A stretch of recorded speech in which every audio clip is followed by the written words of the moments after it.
sus clientes ante los retiros masivos de dinero. Afirma que cerca del 10% de sus ahorrantes retiraron su dinero este fin de semana. Los retiros de dinero que decidieron hacer los clientes de Bancrédito no llegaron al 10% de la cartera de captación en colones ni al 5% en dólares. Según autoridades de la entidad, están preparados para enfrentar esta acción de los ahorrantes. Pese a ese accionar, los clientes el fin de semana y este lunes, la entidad mantiene funcionamiento y proceso de transformación. Por su parte, los deudores deben mantener el pago de sus obligaciones de forma normal. Vamos a escuchar y ver a Gerardo Porras, gerente general de Bancrédito. Comentarle que de esas agencias, como un dato interesante, digamos, se separaron 33 funcionarios. Sin embargo, a través de un programa de reinserción laboral que tenemos en el banco, ya hemos recolocado 10 personas en cooperativas de ahorro y crédito, de manera que nosotros siempre pensamos en eso y el gobierno ha sido muy claro en que es un tema que tenemos que manejar con mucho cuidado. Con respecto a nuevos cierres de oficinas y nuevos cierres de agencias y eventuales despidos, me parece que es muy prematuro y más bien a través suyo llamar a la calma al sindicato y a los funcionarios y funcionarias. Que don Gerardo continúe al frente del proceso, el proceso de transformación, estamos varios miembros, no solo don Gerardo. De hecho, el Consejo tomó la decisión en la Junta de Accionistas de que ese proceso lo tengo que liderar yo. Y junto con don Gerardo está don Eduardo Prado del Banco Central, está del Ministerio de Hacienda y don Mariano Segura, que es el asesor financiero de Casa Presidencia.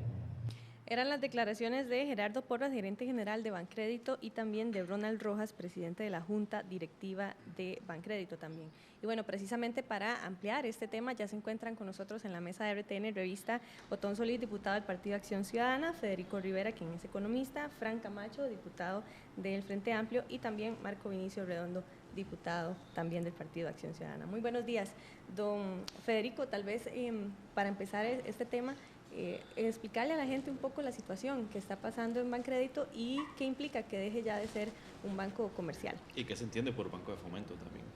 Bueno, en primer lugar, buenos días y gracias por el espacio. Esto es un banco que duró 80 años, ¿verdad? Nació como Banco Crédito Agrícola. De 1918, estamos hablando de que ya prácticamente 100 años. Sí. Podríamos fijarnos un poquito en el tiempo en que el banco jugó un papel importante para el sector agrícola, con financiamientos por lo menos que le ayudaron al sector a levantarse, generó altos niveles de endeudamiento. Después vino la ley FODEA para poder solventar este problema que había con el sector agrícola. Y cuando llegamos ahora a este momento, curiosamente se habla de que a partir de noviembre el banco empieza a tener problemas, y eso no es cierto. Desde el 2014 el banco tiene problemas. Es increíble y es, digamos, alarmante, ¿verdad?, que tenían en ese momento, para hablar del dato específico, para no especular con datos que no serían en este caso conveniente, el banco tenía aproximadamente cerca de 1,000, vamos a ver, se habla de 5,000 millones, ¿verdad?, de créditos Estamos hablando que no se estaban pagando. Después aumentó, ¿verdad?, un poco más, ¿verdad?, en ese monto, ¿verdad?, aproximadamente un poco más de 5,000 millones, y hoy se habla de 9,000 millones de créditos que son créditos que nadie los está pagando. Ahora, el banco no tiene problemas desde noviembre. En noviembre se empezó a manifestar porque se pidió ayuda, por ejemplo, incluso al Banco Nacional, que en abril, enero, febrero inyectó 2.000 millones para recuperarlos con el tema de la venta del impuesto de salida, y después el Banco de Costa Rica retira, se habla de 71 millones de dólares que lo retira porque siente que ya el banco es insostenible. Aquí el cuestionamiento uno también se lo hace a la SUGEF. ¿Cómo puede ser que desde el 2014, ¿verdad?, con tanto nivel de morosidad, estamos hablando que a hoy día se habla de 2.131 operaciones, ¿verdad?, que no se pagan? Se habla de una concentración de 11 empresas, ¿verdad?, que estaban recibiendo, esto se conoce como créditos tóxicos. O sea, un crédito tóxico es aquel crédito que yo se lo apruebo, incluso que usted no tiene ni la capacidad, pero con un buen contador público autorizado le altero los estados financieros y se demuestra que supuestamente usted tiene capacidad, pero no tienen capacidad, y ahí queda demostrado, ¿verdad? O sea que el tema no es de noviembre, el tema es desde el 2014. Ahora, la malicia económica a mí me dice que esto no es casualidad. O sea, el diseño, ¿verdad?, para poder quebrar al banco y para poder justificar el cierre, más que todo, no para quebrarlo, porque pasó de 1.000 millones a 236 millones en utilidades. Es un banco que concentró mucho en fondos de inversión, en bolsa, que es el 80%, el resto es de captación. Se habla de 7.000 millones que la gente retira, para que los televidentes entiendan, eso, 7.000 millones es lo que trabaja solo la oficina central del Banco Nacional en Cartago. O sea, no generó ese impacto en la economía que se llama estampida bancaria, porque el banco, digamos, nunca se le entregaron las capacidades, me parece, desde el punto de vista competitivo. En el 2012 le quitaron la administración de los fondos de la banca de desarrollo, ahora se habla de Banco de Fomento. Eso es, digamos, en este momento yo podría decir económicamente que eso es una ocurrencia, como también pasó con Bancop, ¿verdad?, que lo hicieron, hay un fideicomiso, el federado se cerró, lógicamente no dejan que la SUGEF lo intervenga porque lo que interviene la SUGEF lo cierra. Lo que llama la atención es que una persona física, ¿verdad?, y jurídica, ¿verdad?, no puede tener morosidad arriba de los 30 días porque la amenaza de los bancos va a cobro judicial. Entonces, ¿dónde está ese dinero que el banco tiene que cobrar? Porque se están perdiendo, ¿verdad? Le estoy hablando de miles de millones, ¿verdad? Si un año se perdieron 5.000, el otro 7.000 y después 9.000 millones, eso oscila arriba de los 21.000 millones de colones que no se estarían cobrando. Pero si la SUGEF tiene la misma escuadra para medir al cliente, al físico y al jurídico pequeño, entonces, ¿qué está pasando con estas otras empresas que se les otorgaron estos créditos tóxicos, que es lo que lleva, digamos, o conlleva a que el banco se justifique para su cierre, ¿verdad? Don Otón Solís, se tomaron malas decisiones adrede, hubo irresponsabilidad, hubo negligencia, y bueno, usted retomar la posición suya, que era de que el banco tenía que cerrarse. Entonces, su opinión sobre la situación que está pasando en este momento y la idea de convertir a Bancrédito en un banco de fomento. Buenos días. Buenos días. Bueno, un saludo aquí a don Marcos Redondo, Fran Camacho, a don Federico y a la teleaudiencia. Lo primero es que yo no creo que esto obedezca a las causas que generaron la quiebra del Anglo. Este no es el caso del Anglo. Digamos, en el Anglo sí hubo sinvergüenzas, corruptos, unos de ellos hoy están en la cárcel, otros lograron escaparse de la justicia, otros están fuera del país, los hermanos López. Hubo créditos, por ejemplo, recuerdo bien, en dinero de ese momento, 1.200 millones dados a un político de Liberación Nacional, sin garantías de nada, para sembrar banano, un tipo que vivía en San José y ni siquiera visitaba el bananal. Yo pues investigué ese caso mucho y estuve en la comisión que lo investigó. Ahí hubo sinvergüenzas y ladrones, aquí no.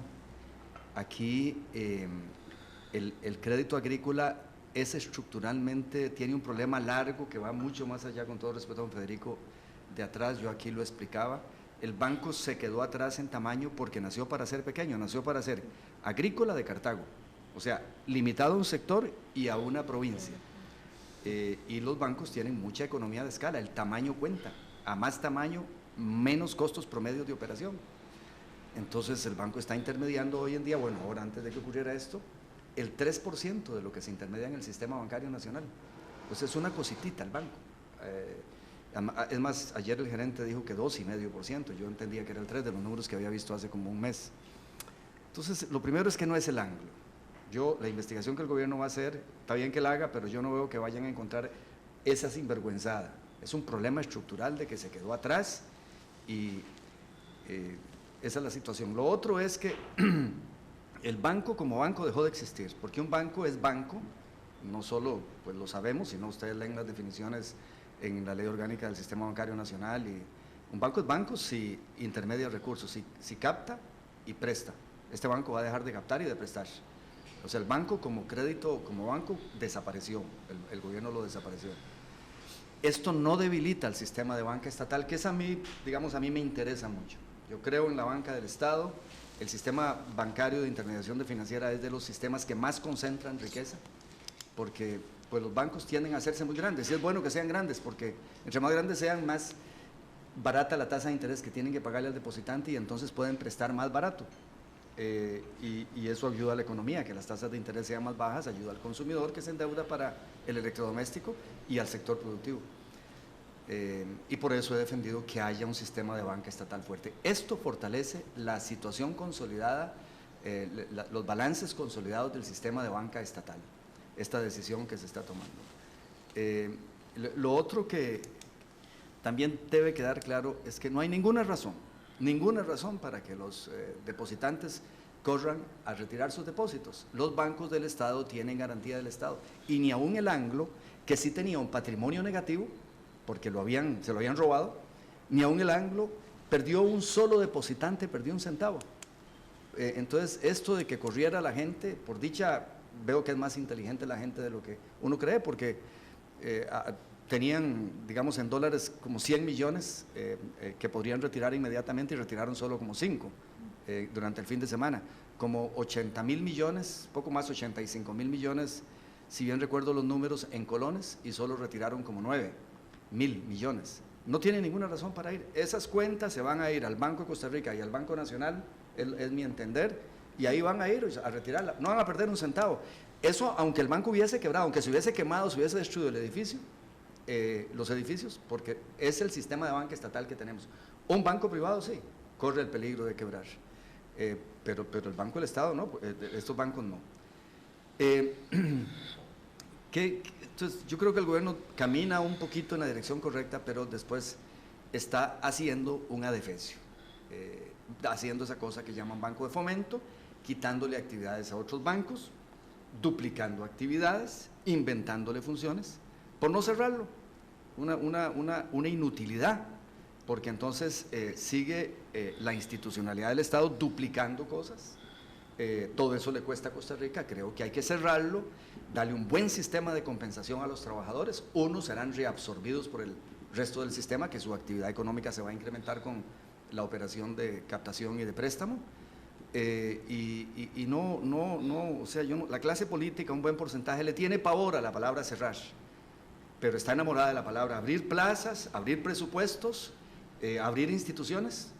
Y digo, nadie más que los neoliberales, ¿verdad? En la época neoliberal en Costa Rica se han creado mucho más instituciones que en la época pre-neoliberal, porque, y usted lo ve cuando usted, y hay gente que cree de la clase política que el Estado que se hizo en Costa Rica es intocable. O sea, fueron tan perfectos los que hicieron la institucionalidad que ad infinitum debe mantenerse ahí. Yo lo digo porque he presentado varios proyectos para cerrar instituciones que se duplican, sin tocar programas, no son propuestas ideológicas, y lo primero que brincan son los liberacionistas, diciendo, esa institución la creó mi partido. La puede haber creado su partido, y en su momento puede haber sido muy importante, pero ya no. Entonces, eso sí, cerrar les da pavor, y entonces quieren tener programas financiados por los costarricenses que todos nos lo encarecen. Yo quisiera que el gobierno reflexionara y diera el paso de cerrarlo definitivamente. El banco, desgraciadamente, el banco valía entre 80 y 100 millones de dólares hace 2 meses. Yo le hice números la última vez, y viendo los activos, los pasivos, restando los contingentes de malas deudas, que las hay, no más allá de los otros bancos. El banco tenía un valor. Yo hubiese querido que se le entregara, por ejemplo, al Banco de Costa Rica como capitalización o como pago de la deuda interna. Y utilizamos esos 100, digamos, millones de dólares para pagar deuda interna y hacemos un cierre ordenado, pero se queda el gobierno a medio camino y se comete un serio error, las duplicidades de siempre y las chanfainas de siempre, por no tomar las decisiones que hay que tomar. Y los cartagos, que les duele que no tengan banco, sepan que ya no tienen banco. Ya el gobierno tomó la decisión de, eso no es un banco, eso se parece más a Infocop que a un banco, lo que quieren hacer, pero eso no es un banco. Ahora, don Frank... De hecho, ni siquiera la superintendencia tiene que vigilarlo. A partir de que termine el proceso, ya sale de la lista de entes supervisados por su jefe. ¿Se debe cerrar completamente el Bancrédito? ¿Coincide usted con Don Solís? ¿O está bien la decisión que está tomando el gobierno? Vamos a hacer un análisis un poquito más de fondo. El Banco Crédito Agrícola de Cartago, es cierto, ha sido un banco pequeño. Desgraciadamente, las decisiones que se han tomado con respecto al manejo de la cartera bancaria del Banco Crédito Agrícola no ha sido proyectándolo a que el banco logre captar más en el mercado financiero nacional y pueda generar cierto crecimiento, sino que lo fueron dejando con algunos negocios del Estado. Inclusive cuando administró Banca de Desarrollo, que ese ha sido uno de los principales problemas que tuvo, el banco creció en personal, el Banco de Costa Rica le quita Banca para el Desarrollo y le deja todo el personal al banco ahí. Entonces eso comienza a generar un socavamiento del banco, porque ahí tiene gente que tiene que pagar, que ya no está cumpliendo las funciones que cumplía anteriormente cuando administraba el Fondo de Banca para el Desarrollo. Pero ¿qué pasa con la integralidad del sistema bancario público, de la banca pública? Recordemos que los bancos del Estado tienen una junta directiva y sus gerencias, pero que la asamblea de accionistas de los bancos públicos es el Consejo de Gobierno. El Consejo de Gobierno toma una directriz y dice, bueno, vamos a sostener al Banco Crédito Agrícola de Cartago, al Bancrédito, y se ordena a los otros bancos del Estado para que mantengan ahí las inversiones que hasta el momento tenían. Bueno, ¿qué pasa? ¿Por qué el Banco de Costa Rica se subordina y de un pronto a otro, irresponsablemente, saca cerca de 71 mil millones de colones que tenían inversiones en el Banco Crédito? Mire, qué bueno que los bancos tienen garantía del Estado, los bancos estatales tienen garantía del Estado, porque esto hubiese sido un colapso terrible para los inversionistas pequeñitos y medianos del Banco Crédito Agrícola de Cartago, y por supuesto que ahí sí hubiésemos tenido en este momento seriosísimos problemas si ese banco hubiese sido un banco privado. Ese es un tema importante a tomar en cuenta, de cómo la falta de integralidad y más bien los otros bancos del sistema bancario, de la banca pública, se prestan para, en vez de soportar al sistema, más bien intentan socavarlo, hacer que el banco sea un banco pequeñito y poder entonces ir a comprarlo en cualquier cosa, ¿verdad? Eso por un lado. Por otro lado, cuando el gobierno toma la decisión de sacarlo de la intermediación financiera, más o menos eso se va a ir dando como al 31 de diciembre, que es lo que están proyectando. El banco va a seguir con algunas actividades bancarias, pero se saca de la regulación de su jefe. Recordemos que el banco tiene una estructura ya establecida, o sea, tenemos un sistema bastante bueno en cuanto a la presencia del banco a nivel nacional, tiene cajeros automáticos, hay servicios de ventanilla que el banco sigue prestando, y por supuesto una plataforma tecnológica importante que hoy el banco tiene. ¿Qué es lo que hemos venido diciendo? Es que eso no es de ahora, o sea, pensando precisamente, como lo decía el caballero hace un momento, el banco viene presentando problemas desde hace rato. Cuando estábamos nosotros en la discusión de Banca de Desarrollo en el 2014, ya proponíamos que deberían los fondos de Banca para el Desarrollo ser administrados por el Bancrédito, precisamente por el tamaño del banco, don Otón. O sea, estamos hablando de que tenemos dos gigantes, que es el Banco de Costa Rica y el Banco Nacional, que están en el tema comercial del sistema financiero nacional, y que Banca para el Desarrollo, que es un sistema de banca para el desarrollo, debería de ser un banco de desarrollo, debería de tener cuerpo, debería de tener rostro, debería estar cerca de la gente, cerca del productor nacional. Hoy todo el mundo sabe que el sistema de banca para el desarrollo existe, pero nadie sabe dónde está. O sea, cuando uno está con los sectores productivos, de ahí la zozobra que tienen en este momento es precisamente esa, que, bueno, ¿cómo acceden?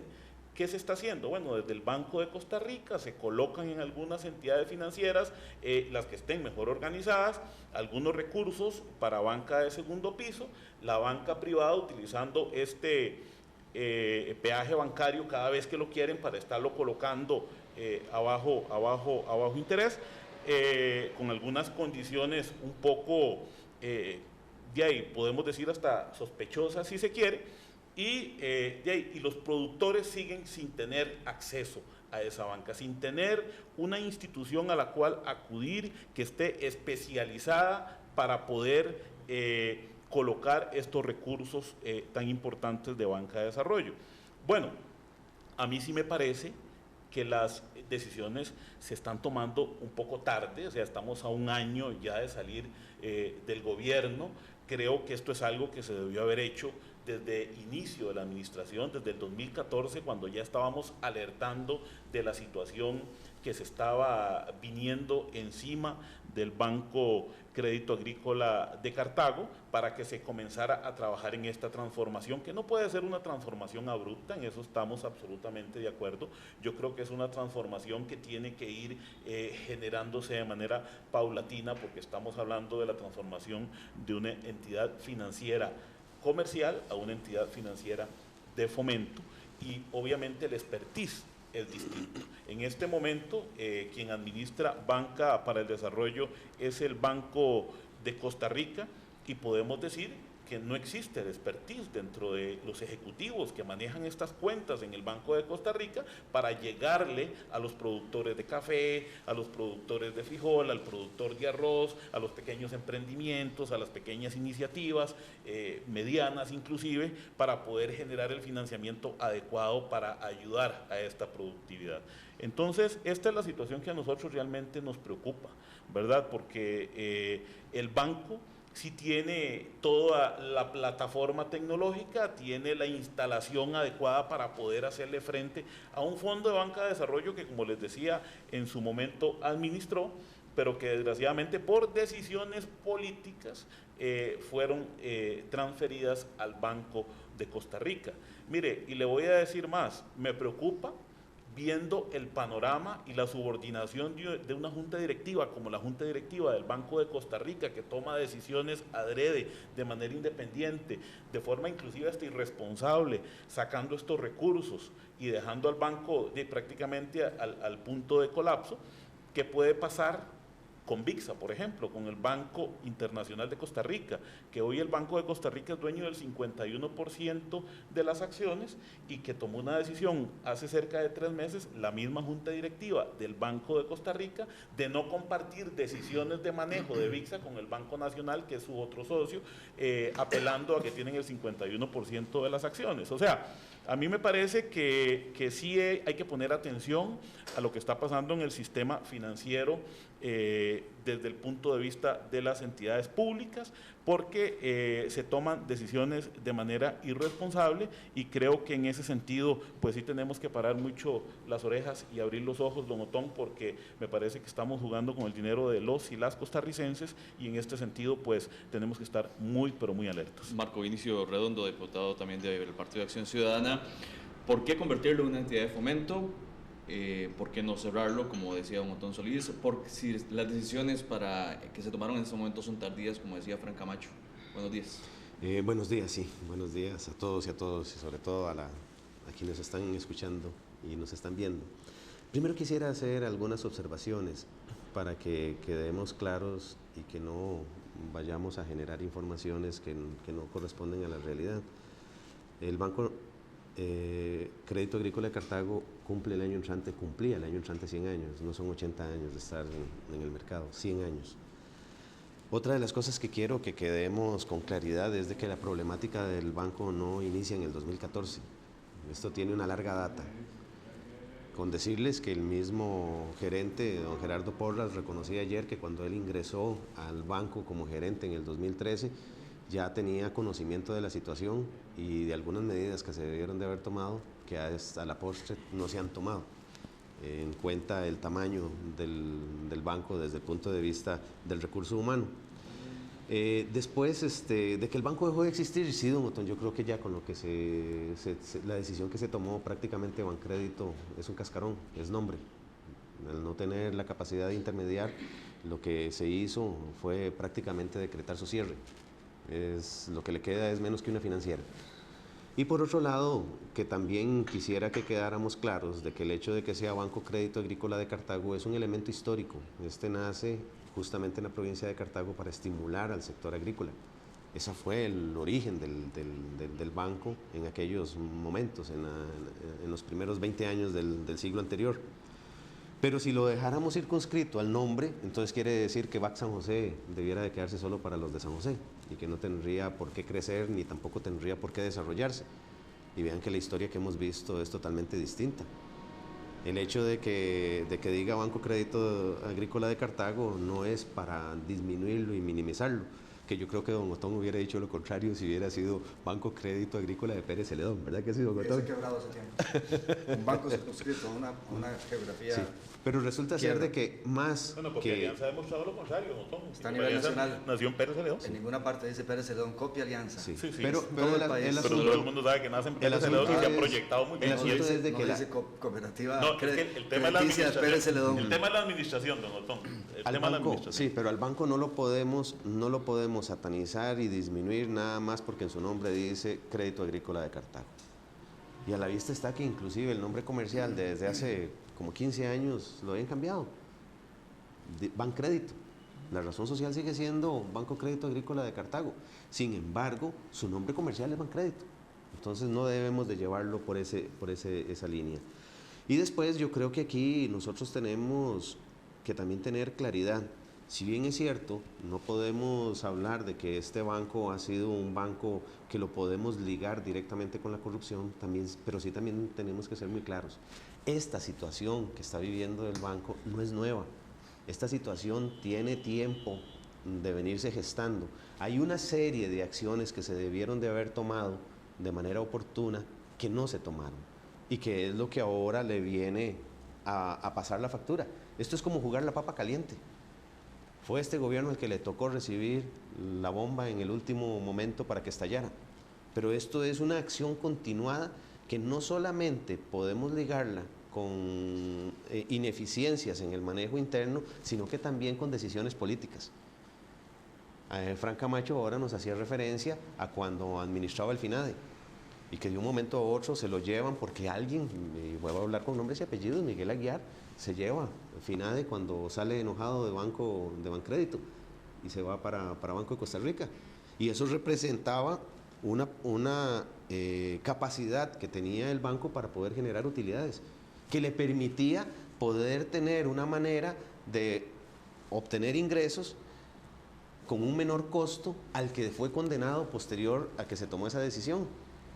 ¿Por qué? Porque resulta ser de que por ese volumen que se manejaba, que era relativamente pequeño, el costo del dinero al que tiene acceso ahora el banco es muchísimo más caro que lo que pueden accesar los otros bancos que son más grandes y que tienen mayores capacidades de negociación. Pero en aquel momento, teniendo el FINADE, existía la posibilidad de que este banco, siendo pequeño, pudiese crecer.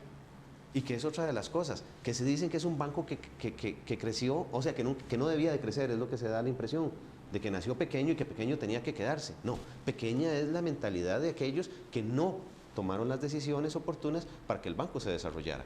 Aquí hemos tenido la oportunidad de ver bancos que eran más pequeños que Bancrédito que ahora son más grandes. Banca Promérica, por ejemplo, la misma Copia Alianza. Ya tienen un tamaño muchísimo mayor, que empezaron con menos tiempo que Bancrédito y con muchísimo menos recursos. Entonces, ¿significa que es que el que nace pequeño, pequeño se tiene que quedar? No, aquí es un asunto de mentalidad, es un asunto de cosas que se dejaron de hacer. Ahora lo que se pretende, para ir respondiendo a la pregunta que ustedes nos plantean, acerca si debe de quedarse como un banco de fomento, yo creo que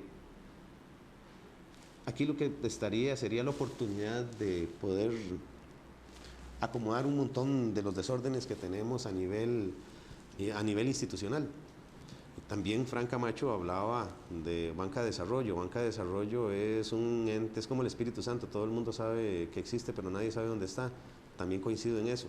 ¿Y por qué? Porque resulta ser de que se han creado bancas de segundo piso, lo mismo sucede con el Bambi, que no tienen una estructuración que vaya directo hacia el cliente para poder maximizar el servicio, sino que se empiezan a generar dispersiones. Más bien, esta gran dispersión que tenemos es lo que hace que esos recursos sean a veces difíciles de accesar.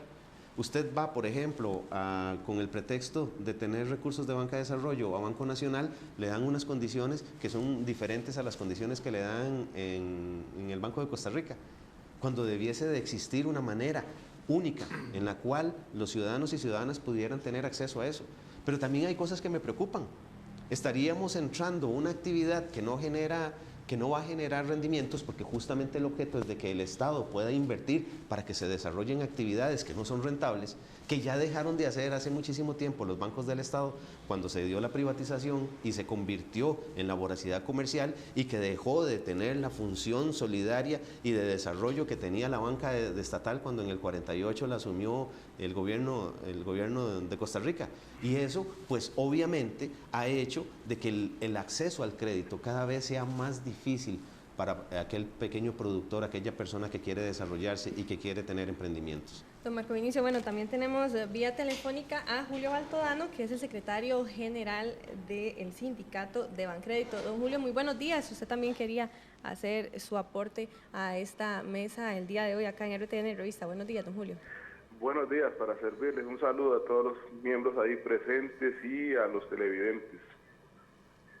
Don Julio, tal vez para retomar el tema del personal, el tema de los trabajadores, ¿ustedes cómo lo están analizando? Hay el temor, por supuesto, de que se pierdan plazas. Tal vez para retomar este tema, don Julio Baltodano, secretario general del Sindicato de Bancrédito. Sí, en realidad para nosotros es una gran preocupación la idea de que tienen de hacer un banco de fomento, banco de desarrollo, porque al final, desde el punto de vista de los empleados, el daño ya se le hizo a los empleados, porque prácticamente estarían quedando cesantes 600 personas. Es decir, porque un banco de fomento, un banco de desarrollo, pues lo van a manejar si acaso con 100 personas. Entonces, al final de cuentas, el daño a los empleados, que es la parte que yo veo, pues ya se les estaría haciendo al hacer esta transformación de la institución. Don Julio, ¿ustedes han podido conversar con las autoridades del banco, presentar alguna propuesta para evitar que se dé justamente esto que ustedes temen, que es la pérdida de empleos? En realidad nosotros venimos advirtiendo a la anterior Junta Directiva desde el año 2014 sobre las decisiones erráticas que ha venido tomando don Gerardo Porras.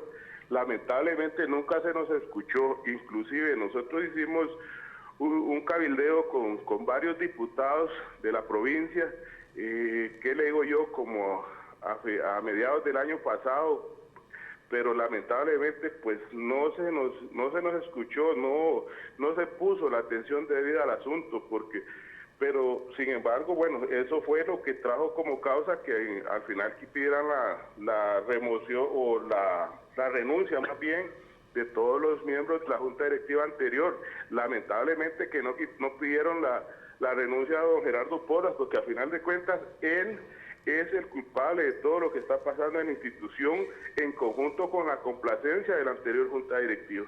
Don Julio, son los trabajadores víctimas de negligencia, incompetencia y malas decisiones de la Junta Directiva.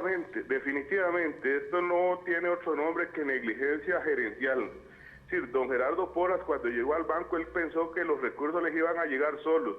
Él dijo en las oficinas que no se iba a captar recursos, que el banco se iba a dedicar solo a prestar. Yo no sé si es que él pensó que le iban a llegar recursos de alguna fuente sin que tuvieran ningún costo.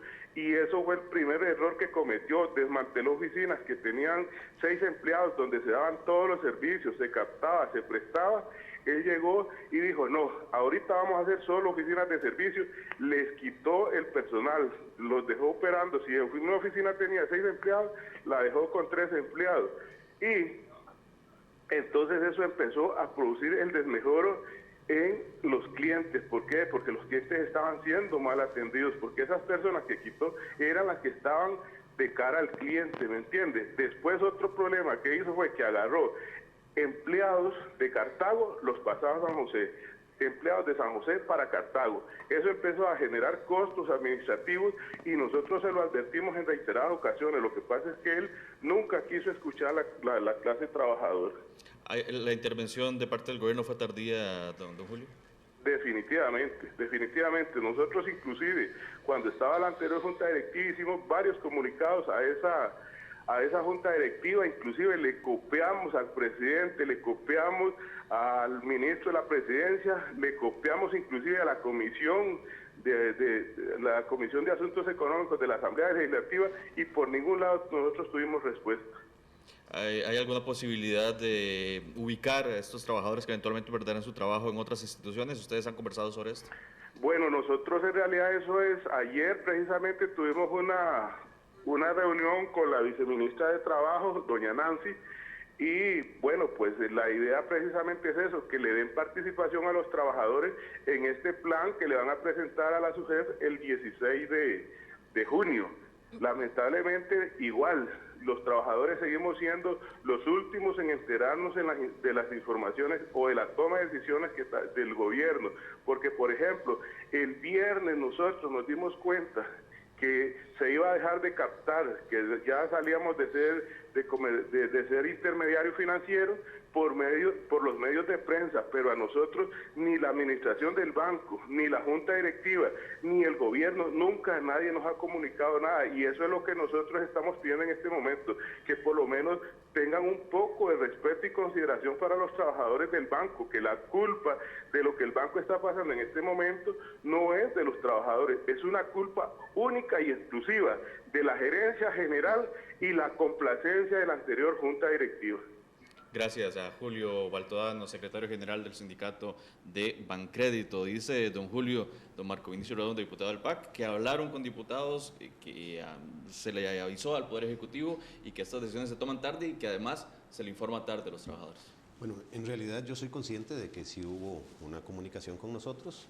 De hecho, después yo conversé con algunos de los miembros de la Junta. La Junta también tenía sus limitaciones. Algunas de esas decisiones requerían de una mayoría calificada que no la lograron para haber tomado algunas decisiones en esa vía. Es parte de las limitaciones y por esa razón yo no soy de los que le guste tratar de hacer cacerías de brujas, porque yo creo que eso no le hace ningún bien al país, ni tampoco a la institución, ni a la institucional en términos generales. Pero yo creo que aquí, en este caso de Bancrédito, es importante de que se conozca cuáles fueron las razones que llegaron hasta esto.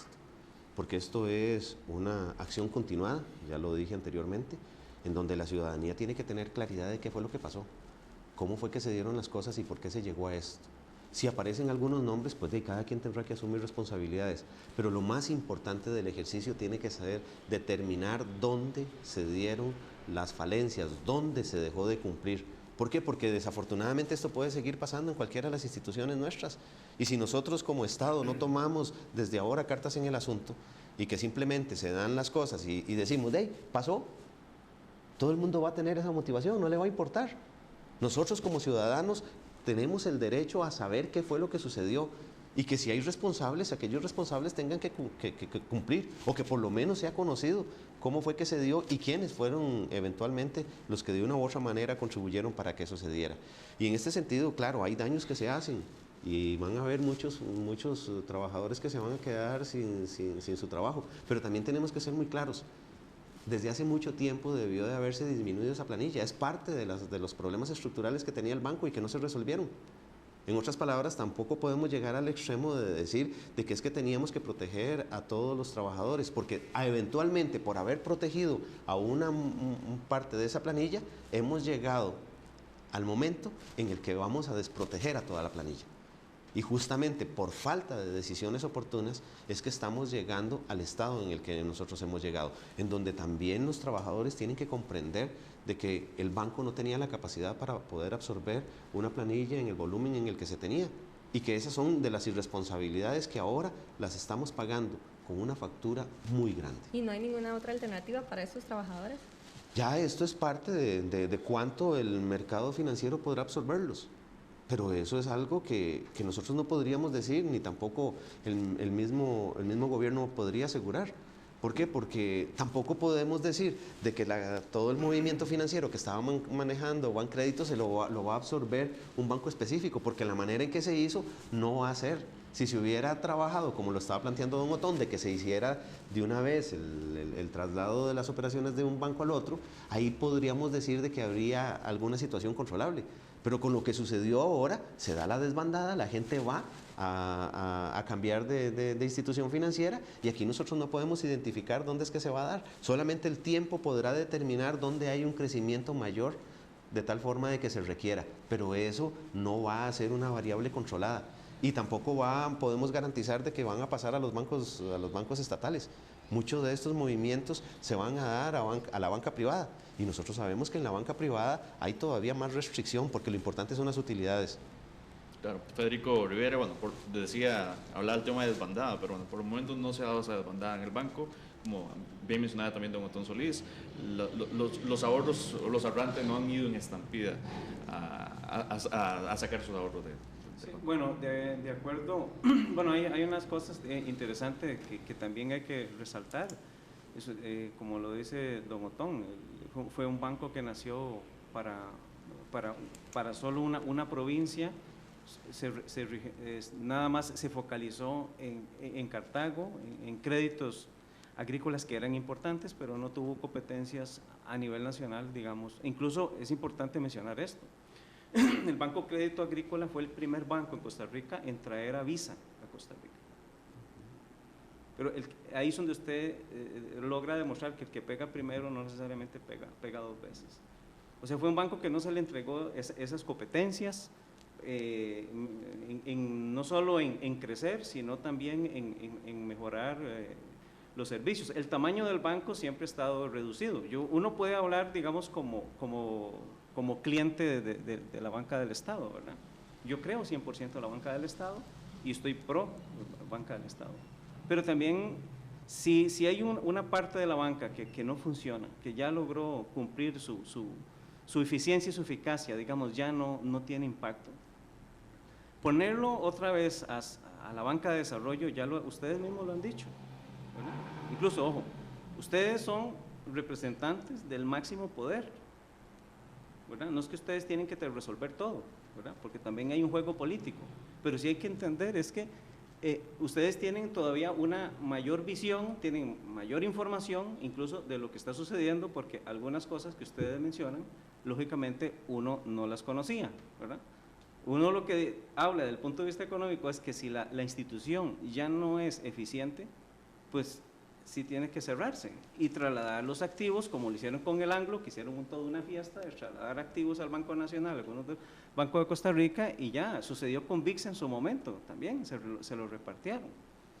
El BCR tiene el 51%, el mayor accionista es el que decide, y ahí es una cuestión de regla de accionistas. Eso usted no lo va a poder limitar, ¿verdad?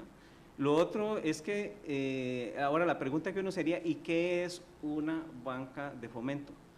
O sea, si ustedes me pueden explicar aquí qué es banca de fomento, desde el punto de vista de política, no económica, pública, ¿verdad? Porque aquí nunca se habla de política pública. Ahora, ¿qué es lo que pasaría en este caso? A evaluar todos los programas, supuestamente usted tendría que evaluar todos los programas, ¿verdad? De lo que ha hecho el banco y no ha hecho, pero financieramente se cae, ¿por qué? Porque sus utilidades se vinieron abajo, y le puedo decir que mucha gente sí está perdiendo. La gente que tiene esta fuente es del Banco Nacional, ¿verdad? ¿Qué es lo que me dicen ellos? Todo lo que fue, digamos, lo que es ahorro, que lo tenían en el tecnológico, lo pasaron ya para el Banco Nacional. O sea, eso desde la semana pasada, ya los que sí tenían inversiones más grandes, ellos sabían de esto, por lo tanto ellos se refugiaron, empezaron a refugiar sus fondos ya en la otra banca estatal. Y hay algo importante, la gente está perdiendo sus certificados porque dice, si va a largo plazo, ¿qué es lo que hace el banco? Los castiga, no importa, es mejor perder 100 que no perder 500, entonces simplemente se están trasladando.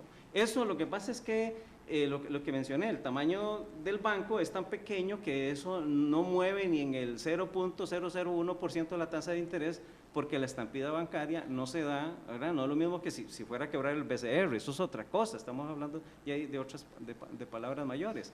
Pero si usted le quiere dar otra vez en la banca de desarrollo, que ningún banco se hace responsable, porque recuerde que en este país le hemos otorgado competencias que no le competen, valga la redundancia, a esa institución. De la banca de desarrollo, ¿dónde estuvo? En el Consejo Nacional de Producción. Pero usted se va al Consejo Nacional de Producción, ¿verdad? Eso es una institución, ¿verdad?, que desde hace tiempo está quebrada y que nadie entra a cerrarla, ¿verdad? Esto que estoy diciendo a alguna gente pues no le va a caer bien, pero es una institución que hasta septiembre le llega el presupuesto. Cuando usted llega ahí, es una institución que asusta entrar a esas oficinas, ¿verdad? Entonces, hay instituciones que ustedes como diputados, porque ustedes tienen un deber, y el deber es entrarle a estas instituciones que en realidad si están funcionando o no.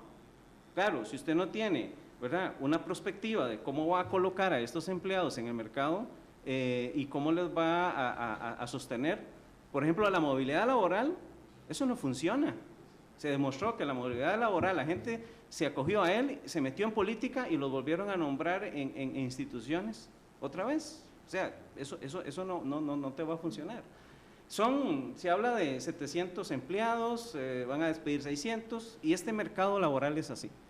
Si usted es hombre, después de los 40 años lo reciclan, ¿verdad? Entonces los hombres que tienen más de 40 años, el mercado no los va a absorber. Los bancos hoy día son competitivos, y le digo por qué, porque yo coordino la carrera de dirección de empresas de la UCR, y nosotros tenemos programas de educación dual con estudiantes de cuarto año de carrera. ¿Qué es lo que quiere la banca? Gente joven, gente dinámica, gente activa. No es que estos no sean activos, sino es que ellos, ese empleado no lo van a absorber. Eso está demostrado y se lo puedo mostrar porque yo lo he probado en el sistema.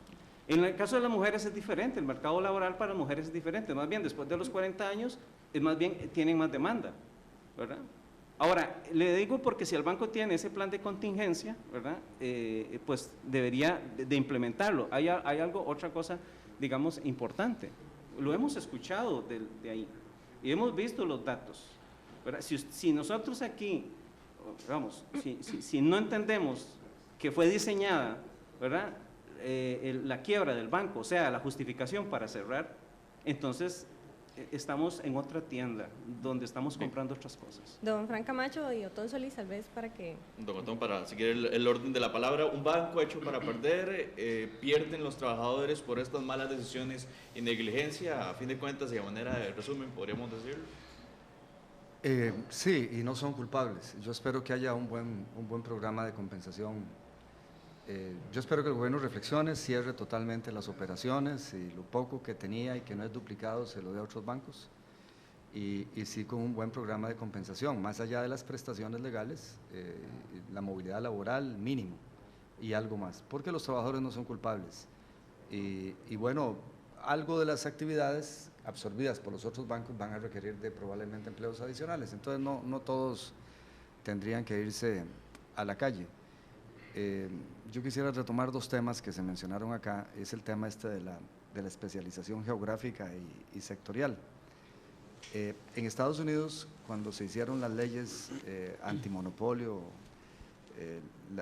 la ley Sherman, the Sherman Act, a finales del siglo XIX, una de las cosas que se hizo fue una cosa que se llamaba la regulación Q, era que un banco que operaba en un estado no podía salirse del estado, era para mantener que cada estado tuviese su banco. Eso fue derrotado por la realidad. No sobrevivieron esos bancos y los de las ciudades más grandes, los estados más grandes, terminaron acaparando el mercado financiero. Entonces, psicológicamente el banco nació así, familiar, ¿verdad? Y había que nombrar directivos de ahí, de Cartago, y si no habían buenas personas, pero era de Cartago, que son errores, ¿verdad? Porque hay que buscar la buena gente y no Entonces, claro, eso es pequeño, sigue siendo pequeño psicológicamente. Y lo otro es lo de banca de desarrollo. Realmente deberían hacer una conversación entre don Marco y don Frank Camacho con Miguel Aguiar.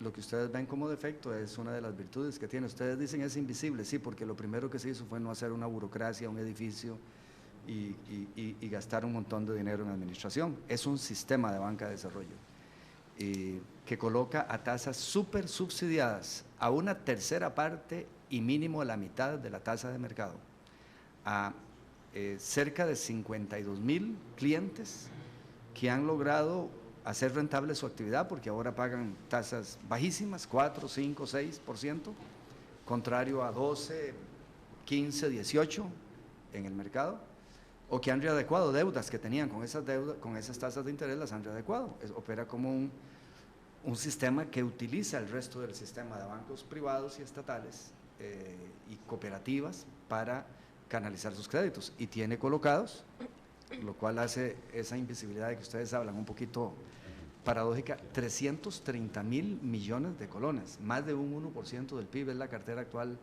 de banca de desarrollo. Y claro, sí, ustedes no lo han dicho, pero sí he oído en otros círculos que esperaban que se dieran créditos regalados. No, eso es el IMAS. Hay otras instituciones que asisten a la gente pobre que no tiene sustento. El Sistema de Banca de Desarrollo tiene fondos para fiscales que puede utilizar para propósitos de ese tipo, pero la mayoría de los fondos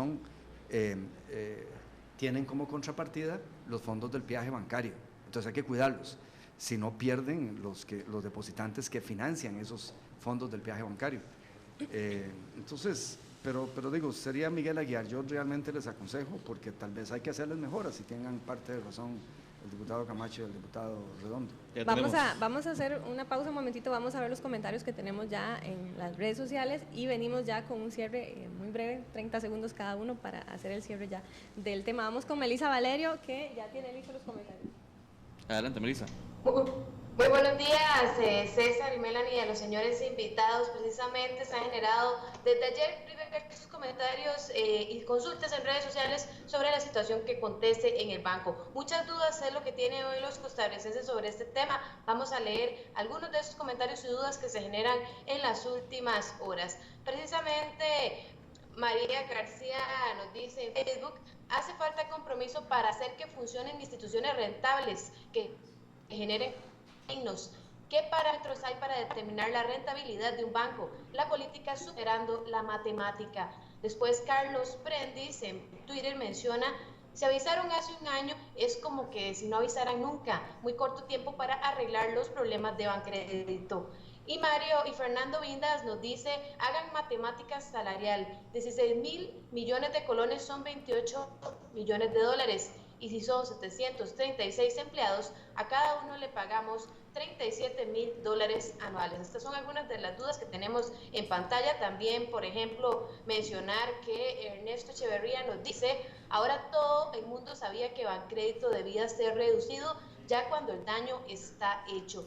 Por otra parte, Nemo Campeón en su cuenta de Twitter menciona: si hubo concesiones excesivas a los empleados, es culpa de los que fueron los responsables y se las otorgaron. También, para terminar, Vela Náutica CR nos dice en Facebook: los diputados solo hablan de crédito agrícola, pero son solo el 2.9 de las pymes, y la tecnología y la innovación, ¿dónde quedan? Las pymes que crean nuevas industrias ni las vuelven a ver. Hablan cosas irrelevantes de cómo se llamó o cómo, pero no hablan de responsabilizar a las juntas directivas. Estos son algunos de los comentarios que se han generado esta mañana en redes sociales. Por supuesto, usted puede ver este video más adelante en nuestro Facebook y Twitter. Esos son todos los comentarios, compañeros. Gracias, Melissa. Gracias a Melissa Valerio. Como les decía, 30 segundos, iniciamos con don Frank Camacho porque ya tenemos que ir cerrando. Sí, bueno, desde todo punto de vista, el que una institución que tenga garantía del Estado simplemente se piense en cerrar es un golpe a la ciudadanía costarricense. A mí me parece que claro, la salida fácil es simplemente decir cerremos, pongámosle en candado, tenemos 2 bancos grandes, Banco Nacional, Banco de Costa Rica, que de alguna manera responden, pero lo que estamos perdiendo como sociedad costarricense me parece que es una institución muy valiosa, que sí merece ser reconvertida, don Otón, sí merece ser reconvertida. Los fondos de banca para desarrollo que en este momento se han venido colocando desde el sistema de banca de desarrollo se pueden aumentar, se puede llegar a mucho más gente, podemos atacar más directamente allá donde están los sectores productivos de una manera más directa y no como en este momento se está haciendo desde una banca de segundo piso. Podríamos tener una institución fortalecida. Hay países, ya que a usted le gusta hacer referencia a otros países, que tienen un sistema de banca para el desarrollo, que tienen un banco y los fondos tienen que irlos a captar afuera para poder fondear. Aquí tenemos ya los fondos en Costa Rica. Lo que no tenemos es esa institución que sea visible y que se pueda poner a la orden y al servicio de los sectores productivos como un banco de fomento. Yo creo que vale la pena hacer el intento. Marco Vinicio, Sí, muy brevemente. Yo siento de que hay que sentarse a meditar qué es lo que se va a hacer, porque el hecho de que se le haya quitado la intermediación también lo ha debilitado tremendamente. Y me parece muy difícil poderle dar sostenibilidad a un banco que no tiene la capacidad de salir al mercado a buscar recursos limpios y poderse nutrir desde el mismo mercado. Pero también me preocupa montones lo que representan estas bancas de segundo piso, que terminan siendo manejadas por el resto del sistema, que ya tiene una mentalidad eminentemente comercial. A los bancos ya no les interesa el desarrollo como tal, porque lo único que les interesa es presentar utilidades. Entonces ahí es donde tenemos que empezar a poner en la balanza. Lo que me preocupa es el tiempo, lo que me preocupa es de que el daño está hecho. Nada más tenemos que esperar el momento en el que nos digan que ya dejó de respirar el banco y que tenemos que proceder a sus ondas fúnebres, porque ya lo que se dio a partir del fin de semana anterior es prácticamente su muerte. Gracias, don Marco Vinicio. Vamos con don Otón Solís y cerramos con Federico más bien Rivera. Dale, don Federico, yo ya no tengo nada que decir. Adelante, don Federico. En 30 segundos. No, pues lo único que podría decir es lo siguiente, ¿verdad? Si el banco ha tenido problemas en materia de tanta morosidad, de lo que ya mencioné, de miles de millones, de 5.000, de 7.000, de 9.000, pues a usted lo único que le dice es que hay una mala administración financiera. Ahora, supuestamente el gerente sabe de finanzas. Eso es un supuesto. O sea, lo que me dice a mí es que si hay un mal gerente, ¿verdad? Porque hay mala administración financiera, ¿verdad? Eso no es porque se le ocurrió de la noche a la mañana. Quitar la junta directiva también tiene hay que explicarlo. Ahora, uno lo que diría, ¿verdad? Si se va a caer en la trampa porque ya el banco desapareció, ya, eso hay que tenerlo claro. Lo que hay que definir es el cierre total y absoluto. Si cerrarlo va a salir, ¿verdad? Más caro como costó el Anglo, ¿verdad? Entonces es más fácil intervenirlo y que el que tomó decisiones, como lo dijo el diputado, que asuma sus responsabilidades. Y lo más importante es que la papa caliente la van a tener ustedes ahí adentro. Gracias. Por el proyecto. Entonces, uno tiene que echarle la bendición a ustedes porque, bueno, tienen que pelearse ahí adentro, porque en primer lugar tienen que llegar a definir, incluso hasta teóricamente y económicamente, qué es un banco de fomento, ¿verdad? Y cómo eso se puede masticar.